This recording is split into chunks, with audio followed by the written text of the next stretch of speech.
وأحسن منك لم تر قط عيني وأجمل منك لم تلد النساء خلقت مبرأ من كل عيب خلقت مبرأ من كل عيب كأنك قد خلقت كما تشاء كتاب أنزلناه إليك مبارك ليدبروا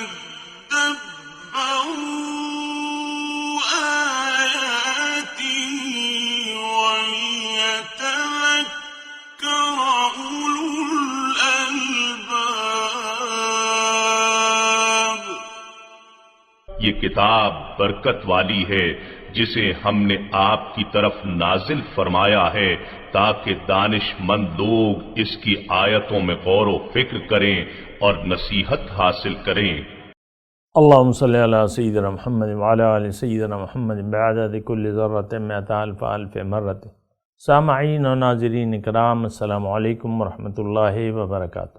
سامعین اکرام، سورہ صف آیت نمبر 5 حصہ 2. موضوع: کیا ہمارے دلوں میں کجی پیدا ہو گئی ہے؟ اس کے ساتھ آج کے سبق کا آغاز کرتے ہیں. سب سے پہلے گزشتہ سبق کا اعادہ ہوگا. ان اللہ يحب الذین یقاتلون فی سبیلہ صفا کأنہم بنیان مرصوص. بے شک اللہ ان لوگوں کو پسند فرماتا ہے جو اس کی راہ میں یوں صف بستہ ہو کر لڑتے ہیں گویا وہ سیسا پلائی ہوئی دیوار ہوں. وَإِذْ قَالَ مُوسَى لِقَوْمِهِ يَا قَوْمِ لِمَ تُؤْذُونَنِي وَقَدْ تَعْلَمُونَ أَنِّي رَسُولُ اللَّهِ إِلَيْكُمْ فَلَمَّا زَاغُوا أَزَاغَ اللَّهُ قُلُوبَهُمْ وَاللَّهُ لَا يَهْدِي الْقَوْمَ الْفَاسِقِينَ. اور اے حبیب، وہ وقت یاد کیجئے جب موسیٰ علیہ السلام نے اپنی قوم سے کہا، اے میری قوم، تم مجھے اذیت کیوں دیتے ہو حالانکہ تم جانتے ہو کہ میں تمہاری طرف اللہ کا بھیجا ہوا رسول ہوں. پھر جب انہوں نے کجروی جاری رکھی تو اللہ نے ان کے دلوں کو ٹیڑھا کر دیا اور اللہ نافرمان لوگوں کو ہدایت نہیں فرماتا. سامعین اکرام، سورہ الصف آیت نمبر 5. وَإِذْ قَالَ مُوسَى لِقَوْمِهِ جب کہا موسیٰ علیہ السلام نے اپنی قوم کو، یا قوم، اے میری قوم، لِمَ تُؤْذُونَنِی، کیوں مجھے ستاتے ہو، وَقَدْ تَعْلَمُونَ، اور تم جانتے ہو، انی رسول اللہ علیکم، کہ میں اللہ تعالیٰ کی طرف سے تمہارے لیے رسول بنا کے بھجوایا گیا ہوں. فلما زاغوا، جب وہ ٹیڑھے ہو گئے، ازاغ اللہ قلوبہم، اللہ تعالیٰ نے ان کے دل ٹیڑھے کر دیے. واللہ لا یہدی القوم الفاسقین، اور اللہ تعالیٰ فاسق قوم کو ہدایت، نافرمانوں کو ہدایت نہیں دیتا. بظاہر سامعین اکرام، واقعہ تو موسیٰ علیہ السلام کا ہے کہ انہوں نے اپنی قوم کو کہا کہ مجھے مت ستاؤ، اور جب انہوں نے ستایا تو اللہ تعالیٰ نے ان کے دل ٹیڑھے کر دیے. تو بظاہر یہ موسیٰ علیہ السلام کا واقعہ ہے، لیکن در حقیقت میں یہ ہمارا واقعہ ہے. پیغمبر کو ستانے کا نتیجہ کیا ہوتا ہے؟ یہ ایک بات جو ہے آپ اچھی طریقے سے نوٹ کر لیں. دل ٹیڑھے ہو جاتے ہیں، سمجھ الٹی ہو جاتی ہے. پھر اس وقت جو ہے آپ کی سمجھ میں برائی تو آتی ہے، نیکی آپ کی سمجھ میں نہیں آتی. تقوی آپ کی سمجھ میں نہیں آتا کہ تقوی کیا ہے یا اس کو کیسے اختیار کیا جاتا ہے. تو یہ پھر آپ کی سمجھ میں نہیں آتا. آپ کو جو برائی ہے جو ٹیڑھے راستے ہیں، چونکہ آپ کی سمجھ ٹیڑھی ہو جاتی ہے تو پھر آپ کے اعمال میں بھی ٹیڑھ آ جاتی ہے۔ اصل جو ٹیڑھ ہے نا وہ یہ بات نوٹ کر لیں کہ ٹیڑھ ہوتی ہے سمجھ ٹیڑھی ہو جاتی ہے۔ یہاں جو ہے اللہ تعالیٰ نے فرمایا ہے کہ ازاغ اللہ قلوبہم، اللہ تعالیٰ نے ان کے دل ٹیڑھے کر دیے۔ دل کیا ہے؟ سوچ سمجھ کا، دل سے سوچو، تو یہ سوچ سمجھ کا یعنی ایک مرکز ہے کہ آپ دلی طور پر یقین کر لیتے ہیں یا دلی طور پر آپ ایک بات پر یقین نہیں کرتے۔ اور یہاں ٹیڑھ کا لفظ ہے تو ٹیڑھ مطلب یہ ہے کہ اس کی سمجھ ٹیڑھی ہو جاتی ہے۔ اور جیسے کہ اگر میں قرآن سے آپ کو مزید یعنی مثال دوں تو الفاظ مختلف ہیں لیکن ایک معنی ایک ہی ہے، ختم اللہ علی قلوبہم۔ یہاں بھی ازاغ اللہ قلوبہم، وہاں کیا ہے؟ ختم اللہ علی قلوبہم، ان کے اللہ تعالیٰ نے ان کے دلوں پر مہر لگا دی ہے۔ اور پھر دوسری جگہ اگر آپ سمجھنا چاہتے ہیں تو یہ آیت ہے لہم قلوب لا یفقہون بہا، ان کے پاس دل ہیں لیکن یہ اس سے سمجھتے نہیں ہیں۔ یہ ایک ایسا مرض ہے سامعین کرام، میں آپ کو یعنی بہت آہستہ الفاظ میں یہ بتا رہا ہوں اور کوشش کر رہا ہوں کہ یہ ہماری سمجھ میں آ جائے۔ اصل میں بات یہ ہوتی ہے کہ جب دل ٹیڑھے ہو جاتے ہیں تو انسان کو خود پتہ نہیں چلتا کہ میرا دل ٹیڑھا ہو گیا ہے یا نہیں ہوا ہے، ان کے دل میں ٹیڑھ آ جاتی ہے۔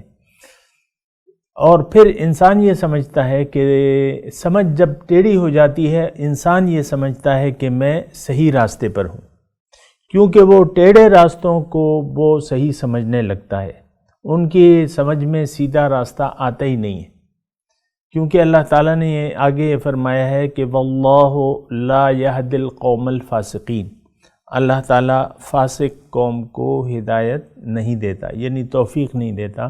اس کی میں اللہ تعالیٰ کی توفیق سے وضاحت کروں گا، لیکن یہ ہے کہ پہلے اس پہ بات کر رہے ہیں کہ فلما زاغوا ازاغ اللہ قلوبہم۔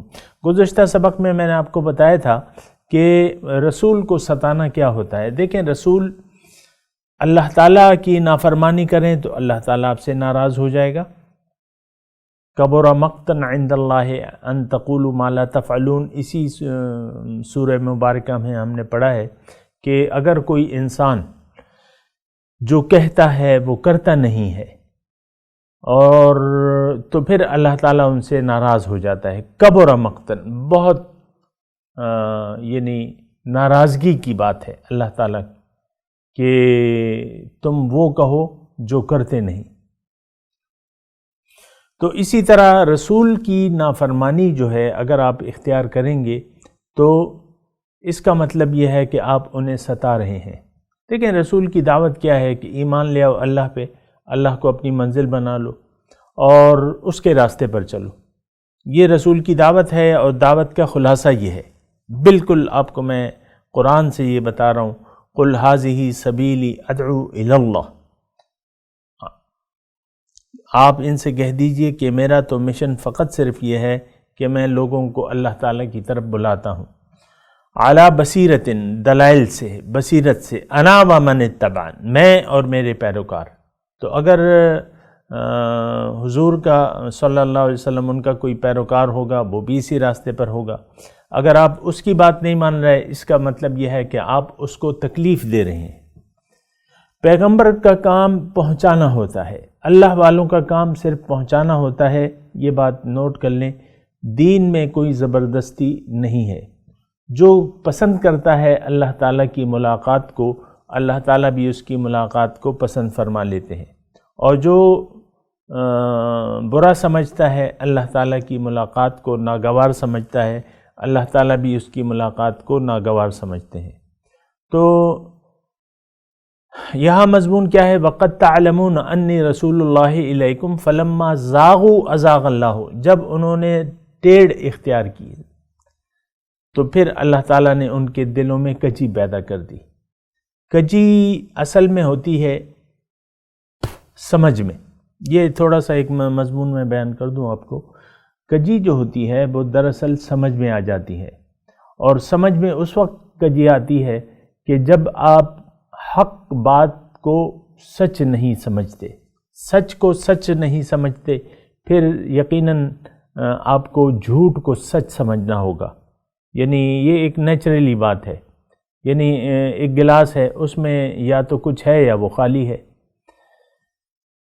تو اگر آپ یہ گلاس تو ہدایت سے بھرا ہوا ہے، تو اب یہ ہے نا کہ آپ اگر اس کو نہیں، یعنی اگر آپ سچ کو سچ نہیں مانتے تو پھر آپ کو جھوٹ کو سچ ماننا ہوگا، کیونکہ اس کے بغیر تو زندگی گزر ہی نہیں سکتی. آپ ذرا سوچیں نا، دیکھیں زندگی تو ہم نے گزارنی ہے، کسی نہ کسی چیز کو سامنے رکھ کے مقصد بنا کے یہ گزارنی ہے. لیکن بات یہ ہے کہ اگر ہم ایسا نہیں کرتے تو کیا ہوگا؟ پھر ایسا ہوگا کہ آپ کی سمجھ جو ہے وہ ٹیڑھی ہو جائے گی.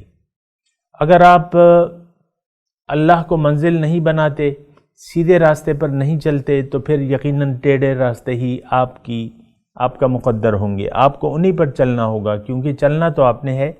زندگی تو دیکھیں ہم نے گزارنی ہے، کوئی نہ کوئی منزل اپنے لیے ہم نے رکھنی ہے، حق یا باطل. اب آپ کی مرضی ہے یا انسان کی مرضی ہے کہ وہ حق کو منزل بنا لے، نہیں بنانا تو اسے ٹیڑھے راستوں پر چلنا ہوگا، چلنا ہی ہوگا. تو جب وہ حق سے انکار کر دیتا ہے، یعنی اللہ کی اطاعت اور رسول کے اللہ تعالیٰ اور اس کے رسول کی اطاعت سے جب انسان انکار کر دیتا ہے اور اللہ کو اپنی منزل نہیں بناتا، تو پھر کیا ہوتا ہے کہ اس کی سمجھ جو ہے وہ ٹیڑھی ہو جاتی ہے، اور اس کے تمام اعمال میں کجی آ جاتی ہے، اور پھر تمام اعمال یقینی طور پہ اس کے پھر ضائع ہوں گے. دیکھیں اگر آپ سیدھے راستے پر ہیں، یہ اصل میں اس بات کے کافی پہلو ہیں، لیکن وہ میں کوشش کر رہا ہوں. اگر آپ سیدھے راستے پر ہوں گے، آپ کے تمام اعمال جو ہیں وہ مقبول ہیں، خواہ کہ وہ آپ کچھ بھی کر رہے ہیں. یہ بات ذرا نوٹ کر لیں، ہر کام آپ کا عبادت بن جاتا ہے. ہر کام میں آپ کے پیش نظر اللہ تعالیٰ کی رضا ہوتی ہے.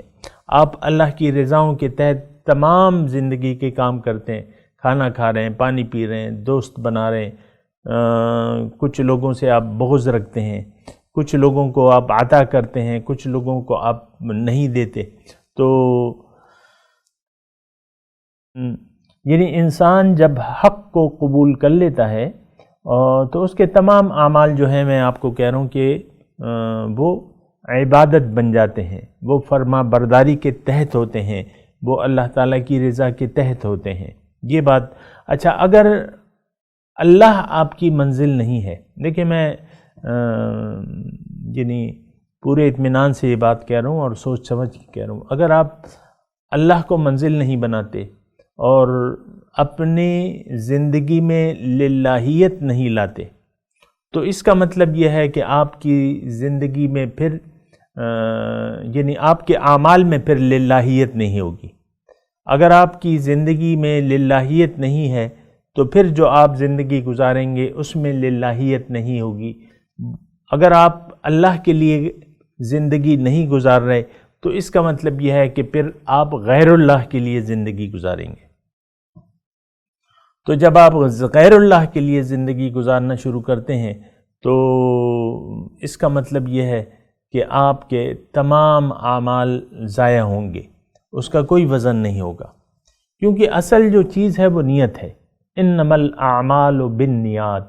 عمل یعنی یہ ہماری دین کا ایک بنیادی فارمولہ ہے کہ اعمال کا دار و مدار نیت پر ہوگا.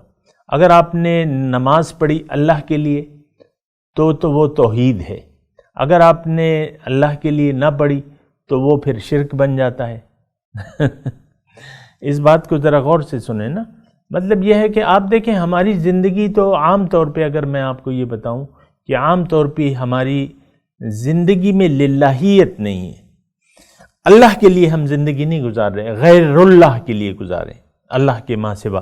تو اللہ کے ماں سوا سب سے پہلے آپ کی اپنی ہستی آتی ہے، پھر آپ کے بیوی ہے، شوہر ہیں، بچے ہیں، آپ کے کاروبار ہیں، آپ کے تعلقات ہیں، اور سارے کام آ جاتے ہیں اس میں، تو وہ آپ غیر اللہ کے لیے کر رہے ہیں.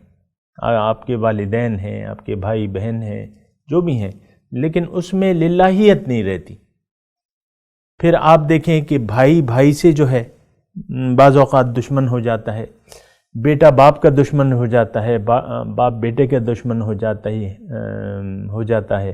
تو اسی طریقے سے پھر یعنی اگر آپ کی زندگی میں للہیت نہیں آتی تو یہ بات نوٹ کر لیں کہ آپ اسلام کے تقاضوں کے مطابق زندگی نہیں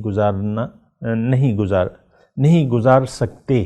یہ میں نے جملہ بولا ہے کمپلیٹ، دوبارہ بول دیتا ہوں. اگر آپ کی زندگی میں للہیت نہیں ہے اور آپ کی منزل اللہ نہیں ہے تو آپ کے تمام کاموں میں پھر ذاتی اغراض، مفاد پرستی کے تحت وہ کام ہوں گے. آپ میں پھر انانیت ہوگی، آپ میں للہیت نہیں ہوگی، انانیت ہوگی. میں میری مرضی، اور یہ میری اولاد ہے، یہ میری بیوی ہے، یہ میرا شوہر ہے، یہ میرا کاروبار ہے، یہ میرے بنگلے ہیں، یہ میری گاڑی ہے. تو آپ پھر میں کرتے جو ہے وقت گزارتے رہیں گے. تو اس میں یہ ہوگا کہ آپ کو پتہ بھی نہیں چلے گا. یہ پتہ نہ چلنے کا بات میں اپنے آپ سے نہیں کہہ رہا، یہ تو قرآن سے میں آپ کو کہہ رہا ہوں کہ آپ کو میں وہ آیت سنا بھی دیتا ہوں. اللہ تعالیٰ قرآن میں ارشاد فرماتا ہے قُلْ هَلْ نُنَبِّئُكُمْ بِالْأَخْسَرِينَ أَعْمَالًا، کہ کیا میں تمہیں نہ بتاؤں کہ اعمال کے لحاظ سے سب سے زیادہ نقصان میں کون لوگ ہیں. الَّذِينَ ضَلَّ سَعْيُهُمْ فِي الْحَيَاةِ الدُّنْيَا، یہ وہ لوگ ہیں جن کی ساری کوشش اور سعی صرف ہو گئی دنیا کے لیے، یعنی دنیا ہی اس کی منزل تھی اور دنیا ہی کے لیے زندگی گزارتا رہا. ضَلَّ سَعْيُهُمْ فِي الْحَيَاةِ الدُّنْيا، اس کا مطلب یہ ہے کہ اللہ اس کی منزل نہ بنی، اس نے اپنی زندگی اللہ کے لیے خاص نہ کی، اور یہ نہ کہا کہ انی وجہت وجہی للذی فطر السماوات والارض حنیفا وما انا من المشرکین، کہ میں نے اپنا رخ پھیر لیا ہے اس ذات کی طرف کہ جس نے زمین اور آسمان پیدا کیے، اور میں اس میں یکسو ہوں اور میں مشرکوں میں سے نہیں ہوں. وما انا من المشرکین.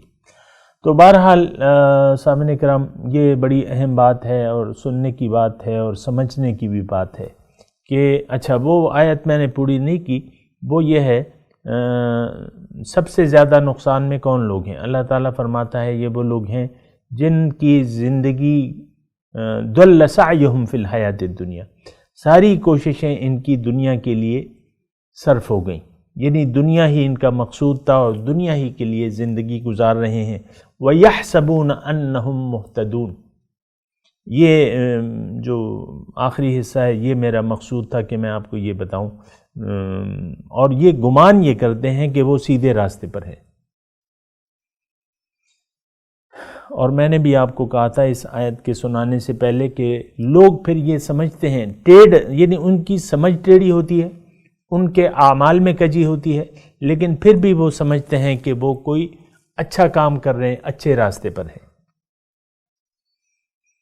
اور یہ عام ایسی مثالیں مل جائیں گی سامنے کرم. دیکھیں ہر شخص ہم میں سے یہ سمجھتا ہے کہ وہ سچا مسلمان ہے، لیکن ہم میں سے اکثریت جو ہے وہ جھوٹی ہے. اسلام تو سچا ہے لیکن لوگ جھوٹے ہیں. لوگ یہ سمجھتے ہیں کہ ہم مسلمان ہیں، حالانکہ ان کے دل میں ایمان نہیں ہے. دیکھیں اسلام کیا ہے؟ اسلام نام ہے اعلان کا، کہ آپ اعلان کریں کہ بھئی میں مسلمان ہوں، میں مانتا ہوں، قرآن کو مانتا ہوں، رسول کو مانتا ہوں، ملائکہ، آمنت باللہ کما ہوا باسمائی و صفاتہ وقبلت جمیعا احکامی. آپ زبان سے تو کہتے ہیں لیکن آپ کے دل میں یقین نہیں ہوتا. ایمان کیا ہے؟ یہ دل سے یقین کرنے کا نام ہے. ایمان کا تعلق جو ہے وہ آپ کے دل سے ہے، دلی طور پر آپ کا. اب دلی طور پر اگر آپ دیکھیں تو دلی طور پر تو ہم قرآن کو کتاب ہدایت نہیں مانتے. اس کو چوم تو لیتے ہیں، لیکن اس میں جو ہے یعنی جو احکامات ہیں یا جو طرز زندگی اللہ تعالیٰ نے ہمیں اس میں بتایا ہے، اس کو تو ہم قبول کرنے کے لیے تیار نہیں ہیں، بحثیں ہوتی ہیں۔ اب دیکھیں ایک پردے کا مسئلہ ہے نا، یعنی خواتین کے پردے کا مسئلہ ہے، اور اس میں کتنا بڑا اختلاف پایا جاتا ہے۔ یعنی آپ ایک بات ماننے کے لیے تیار نہیں ہیں تو پھر آپ اختلاف کرتے ہیں اور اس کی توجیحات دیکھتے ہیں۔ حالانکہ مسئلہ تو صاف ہے، لیکن آپ نہیں چاہتے کہ آپ پردہ کریں۔ پردے سے میری مراد خواتین اور مرد دونوں میری مراد ہے۔ آپ دیکھیں پردے کے تو ہم قوانین کو دیکھتے ہی نہیں ہیں۔ میں مثال کے طور پہ عرض کر رہا ہوں، یہ آپ کی جو فٹ بال ٹیم ہے تو وہ ان کا جو نیکر ہوتا ہے وہ آدھی ران تک ہوتا ہے، آپ دیکھ لیں۔ تو جب کہ ستر شروع ہوتی ہے مرد کی گھٹنے سے، گھٹنا جو ہے وہ ستر میں شامل ہے۔ اچھا پھر آپ دیکھ لیں ریسلنگ کے جو مقابلے ہوتے ہیں اس میں علی الاعلان جو ہے بے پردگی ہوتی ہے مردوں کی، ناف کے نیچے سے لے کر یعنی ناف کا نیچا اور گھٹنے تک یہ آپ کے ستر میں شامل ہے۔ میں مردوں کی بات کر رہا ہوں۔ تو آپ دیکھیں یہ ریسلنگ کے مقابلوں میں آپ دیکھ لیں، پھر ایک مرد جو ہے گھر میں جو زندگی گزارتا ہے، بسا اوقات بچوں کے سامنے اسی طرح بے پردگی کا وہ شکار ہوتا ہے۔ خود بھی اس نے ایک چڈی چڑھا لی ہے جس میں ناف کے نیچے کا بھی دکھ رہا ہے، اور چڈی تو پھر وہ اوپر تک ہوتی ہے۔ وہ جیسے آپ بچوں کو جانگیاں پہناتے ہیں، جانگیاں پہن کے بچوں کو اپنے ساتھ گرمی کے موسم میں پائپ لگا کے کبھی ان کو پانی پھینک رہے ہیں، کبھی اپنے آپ کو گیلا کر رہے ہیں کیونکہ آپ کو تو گرمی لگ رہی ہے۔ یہ میں نے آپ کو ویسے مثال دی کہ آپ یہ سمجھتے ہیں آج کا انسان یہ سمجھتا ہے کہ وہ مسلمان ہے، حالانکہ حقیقت میں وہ کلمے کے مقصد کو نہیں جانتا کہ کلمے کا مقصد کیا ہے اور اسلام کی دعوت کیا ہے، قرآن کس طرف ہمیں ہدایت کرتا ہے، کس مقصد کے لیے ہدایت کرتا ہے، یہ ہم کسی کو نہیں معلوم۔ روزہ کیوں رکھ رہے ہیں ہم، حج کی کیا ضرورت ہے، حج میں کیا فوائد ہیں، حج کا کیا اثرات ہونے چاہیے، نماز کے کیا اثرات ہیں، ہم ان تمام چیزوں سے بے نیاز ہیں۔ آپ دیکھیں کروڑوں نمازی ہیں، ویسے میں آپ کے سامنے بات کر رہا ہوں، کروڑوں نمازی ہیں، لیکن وہ نمازی جو ہیں ان کی نماز کے اثرات نہیں ہو رہے معاشرے پہ۔ یعنی نماز کے اثرات تو ہونے چاہیے، ان الصلاۃ تنہی عن الفحشاء والمنکر، لیکن نماز ہمیں بے حیائی اور معاشرے میں بے حیائی اور برائیاں بڑھ رہی ہیں، کم تھوڑی ہو رہی ہیں۔ تو یہ اصل میں بات ہے کہ ازاغ اللہ قلوبہم، اللہ تعالیٰ نے ان کے دل ٹیڑھے کر دیے۔ یہاں یہ نہ سمجھ لیجیے گا کہیں خدا نخواستہ کہ اللہ نے ان کے دل ٹیڑھے کر دیے، ٹھیک ہے اللہ تعالیٰ نے اپنی طرف نسبت کی ہے، لیکن یہ نسبت قدرتی ہے۔ مثال کے طور پہ آگ جلاتی ہے، آپ نے آگ میں ہاتھ ڈالا تو وہ جل گیا۔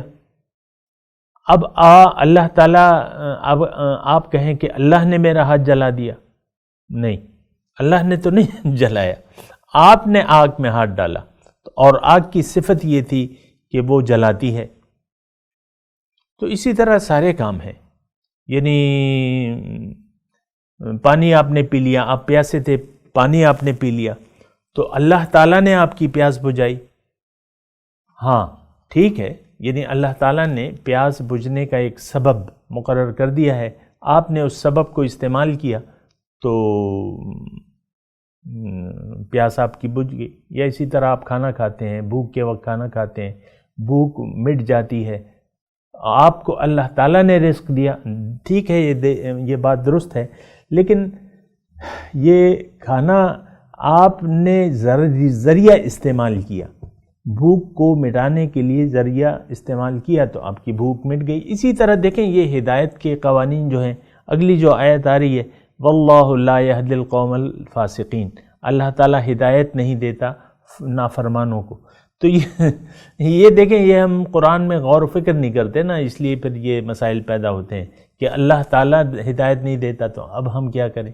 بعض لوگ کہتے بھی نہیں کہ یہ کہتے ہیں کہ ہماری قسمت میں نہیں ہوگا، اسلام ہماری قسمت میں نہیں ہوگا، یا اس پہ عمل ہماری قسمت میں نہیں ہوگا، یا ہم ہیں ہی ایسے نکمے۔ نو، ایسی سوچ غلط ہے۔ آپ ٹھیک ہیں، اللہ تعالیٰ نے آپ کو درست پیدا کیا ہے، لیکن بات یہ ہے کہ یہ عالم اسباب ہے، دنیا عالم اسباب ہے۔ آپ ہدایت کے اسباب کو قبول کر لیں، آپ کو ہدایت مل جائے گی۔ آپ ہدایت کے اسباب کو استعمال نہ کریں، آپ کو ہدایت پھر نہیں مل سکتی۔ اللہ تعالیٰ نے تو انسان کو با اختیار پیدا کیا ہے۔ وَقُلِ الْحَقُّ مِن رَبِّكُمْ فَمَنْ شَاءَ فَلْيُؤْمِنْ وَمَنْ شَاءَ فَلْيَكْفُرْ۔ آپ کہہ دیجئے کہ حق تو رب کی طرف سے ہے، جس کا جی چاہے ایمان لے آئے، جس کا جی چاہے انکار کر دے۔ آپ نے ہدایت قبول نہیں کی خود دانستہ طور پہ، اب ظاہر ہے کہ پھر آپ گمراہی کے اندھیروں میں بھٹکتے رہیں گے۔ ہدایت تو نور ہے، قرآن تو نور ہے، آپ نے خود قرآن کے جو مقصود ہے اس سے انکار کر دیا۔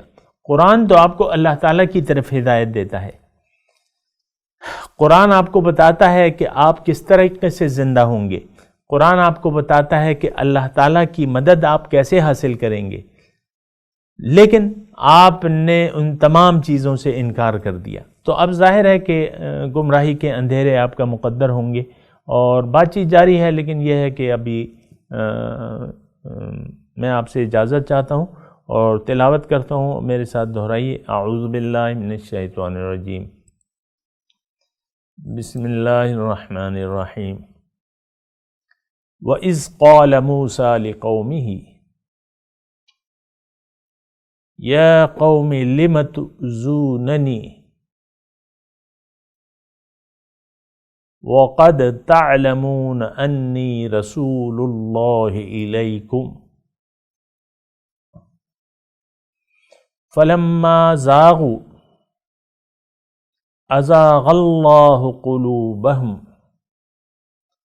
وَاللَّهُ لَا يَهْدِي الْقَوْمَ الْفَاسِقِينَ۔ ترجمہ سنا دیں۔ وَإِذْ قَالَ مُوسَىٰ لِقَوْمِهِ،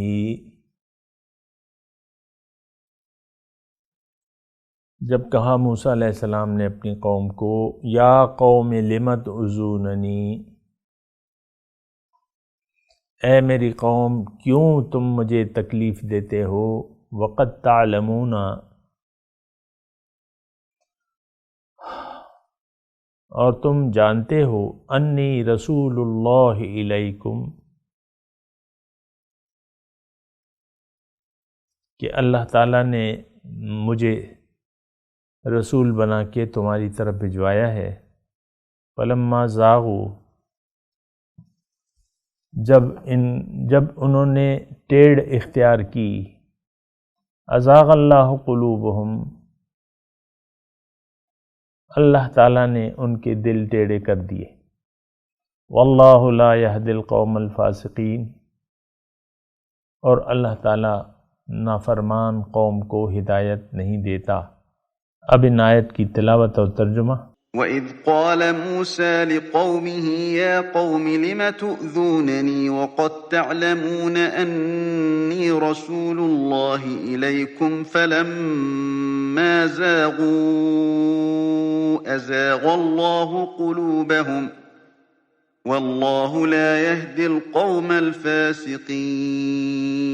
When Moses said to his people, O my people, why do you hurt me, although you know that I am God's messenger to you? And when they swerved, God swerved their hearts.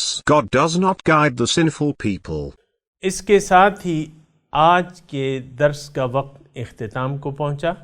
انشاءاللہ اگلے درس میں ملاقات ہوگی۔ وآخر دعوانا ان الحمدللہ رب العالمین، والسلام علیکم ورحمۃ اللہ وبرکاتہ۔